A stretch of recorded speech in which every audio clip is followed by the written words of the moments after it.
Rated R, horror, occult. 1 hour, 32 minutes. 2016. Description. An isolated Puritan family comes unraveled when the eldest daughter is suspected of witchcraft. Okay, I had exhaustingly high expectations for this film, so exhausting that watching it kept me waiting for something absolutely life-changing to occur. And that is exactly how I would describe the experience of this film, a hopeless wait. Before the story actually begins, there is much intensity and tension built up, naturally due to the fact that it's a horror film and you're assuming there's something frightening you will encounter. And to some extent, I think this is what gives the horror film genre both an advantage and disadvantage creatively, because there's no way the audience can honestly observe without having preconceived beliefs about the quality of the work. Additionally, the horror film genre is unique and liberating due to the expectation of bad occurring, which works in favor of the artist because most films are judged based on the spectrum of good, which to the human being is much less forgiving and accepting of abstract ideas, like the ones suggested by horror movies. Truthfully, I thought this movie was going to be performance-driven, which I would not encourage anyone to watch this for the performances of any of the actors or actresses, because watching the film that way will misplace your optimism and leave you feeling underwhelmed. I personally believe this is one of those films that lacks the genuine motivation which comes from favoring the heart's desire to express meaning. The story is written in a way that keeps you waiting. You are waiting the entire time for the end of the story. And I mostly only made it to the end because the beginning and the middle beg you to place your hope in the ending. But I just don't think this film is worth watching unless you are a fan of someone involved in the production or making of this movie. It advertises and packages itself as though it will be a story that is psychologically stimulating, intelligent, and original, but I sense desperation that disguises itself as determination, confidence, and certainty. I think if the story actually had true motive or intent that was deeper than the surface, its creative direction would show, which is what I feel the quality of this work is based on, direction, since the performances are not where your attention should be. The directing, I feel, completely ignores the potential I believe this idea had to be more than the expectations of its genre, because beyond the delivery of the dialogue and the cinematography, I believe the story had the potential to reach audiences that extended outside of the horror fan base.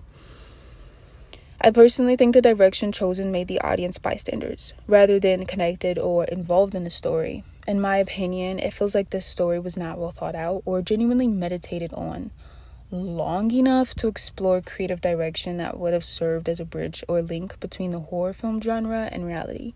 Because personally, I believe that is what horror films do.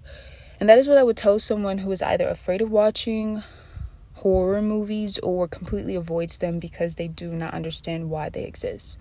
I would tell them horror films, at their best, when given respect by their creators, should completely dismantle and destroy any fear. And by the end of the movie, the audience should be able to clearly express and identify the reason why their fears did not survive until the end.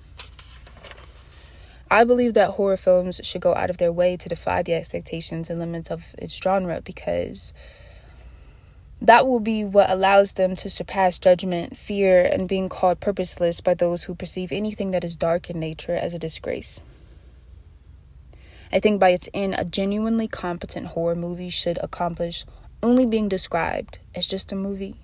And I find that this is how horror films are deemed successful in my mind, if they manage to disintegrate the label of horror and just become a work of art.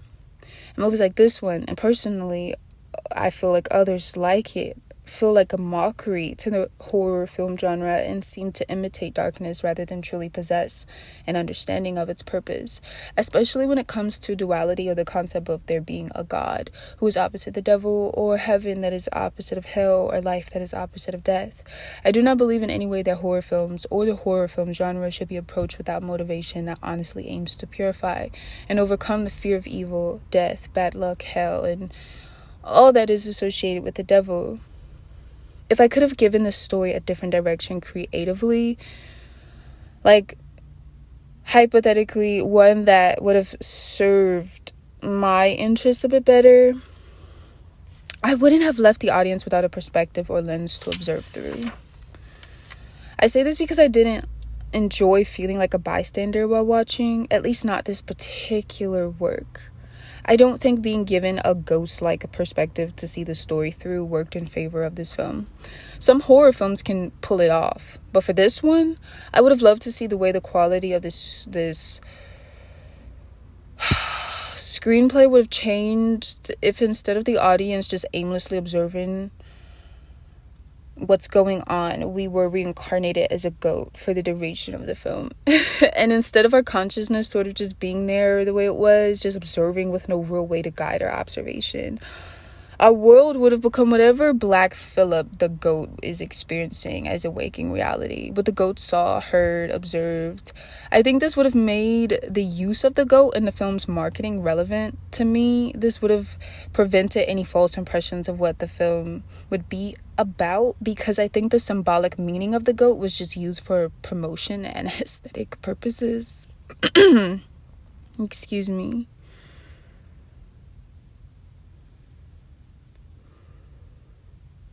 I think the symbolic meaning of the goat was just used for promotion and aesthetic purposes. And that felt disingenuous. When I realized for majority of the film, the goat is treated like a supporting character rather than our source. And maybe that is one of the sacrifices this film needed to make for me. I think sometimes it's necessary to minimize on dialogue to maximize on clarity. Clarity that comes from a guided perspective.